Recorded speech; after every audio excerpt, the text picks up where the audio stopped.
देश की वो 6 महिलाएं कौन है जिनका नाम सुनते ही लोग शादी से पीछे हट जा रहे हैं। नंबर 1, यशस्विनी। 19 साल की यशस्विनी 37 साल के लोकनाथ सिंह नाम के व्यक्ति से घर वालों की मर्जी के खिलाफ जाकर शादी करती है। शादी के कुछ महीने बाद ही लड़ाई झगड़े शुरू हो जाते हैं। बात इतनी आगे बढ़ जाती है कि वो यशस्विनी को ये तक कहता है कि अगर तुम मेरे साथ नहीं चली तो तुम्हारी माँ को ले जाऊंगा। जिसके बाद माँ बेटी मिलकर लोकनाथ के खिलाफ प्लान बनाते हैं और उसे रास्ते से हटा देते हैं। बाद में पता चलता है मामला अवैध संबंध से भी जुड़ा था।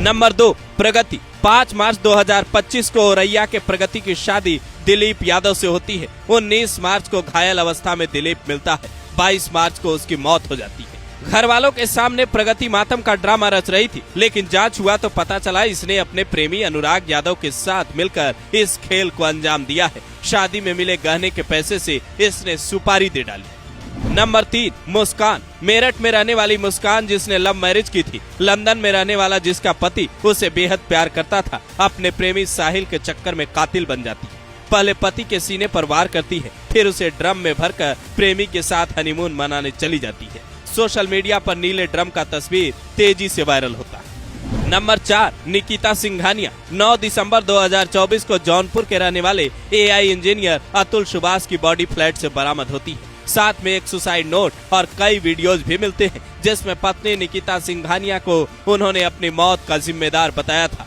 पुलिस निकिता को पकड़ पाती उससे पहले ही वो लोकेशन बदलने लगी। किसी तरह पुलिस के हाथ उस तक पहुंचते हैं और परिवार वाले भी उसके पकड़े जाते हैं, पर बाद में मामला अदालत पहुंचता है और कुछ दिन बाद ही निकिता सिंघानिया और उसके परिवार वालों को जमानत मिल जाती है। बच्चे की देखभाल का हवाला देकर निकिता जमानत की अर्जी लगाती है, जिसका अतुल सुभाष के परिवार वाले विरोध करते हैं, लेकिन जमानत आखिरकार मिल जाती है तो कई लोग सवाल भी उठाते हैं। नंबर 5, प्रतिमा सिंह। जनवरी 2025 में अम्बेडकर नगर से एक व्यक्ति की बॉडी मिलती है। जांच में पता चलता है मृतक का नाम अजय सिंह है और पोस्टमार्टम रिपोर्ट में खुलासा होता है ये सामान्य मौत नहीं है। पत्नी प्रतिमा सिंह शुरुआती जांच में खुद को ही पीड़ित बता रही थी, लेकिन जैसे ही कॉल डिटेल खंगाला गया, पता चला अजय सिंह को मारने वाले आकाश यादव के साथ प्रतिमा का अवैध संबंध था। आकाश यादव ने पुलिस को बताया अजय टोका टाकी करता था, इसलिए एक दिन जब वो बाजार से लौट रहा था वो उस पर हमला कर उसे नहर में फेंक दिया। इस कबूलनामे ने पति पत्नी के रिश्ते पर सवालिया निशान खड़े कर दिए।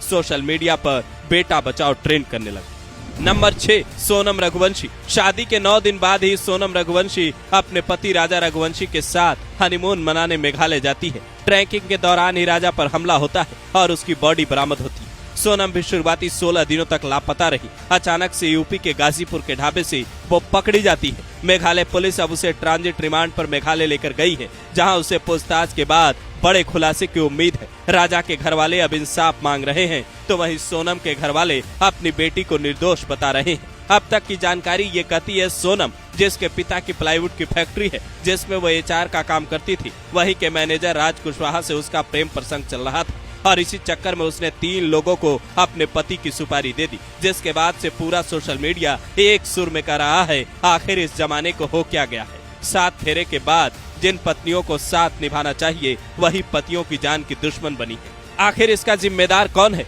घर, समाज, परवरिश, पश्चिमी सभ्यता या फिर फिल्म, सिनेमा और OTT कंटेंट पर दिखाया जा रहा है गलत वीडियो?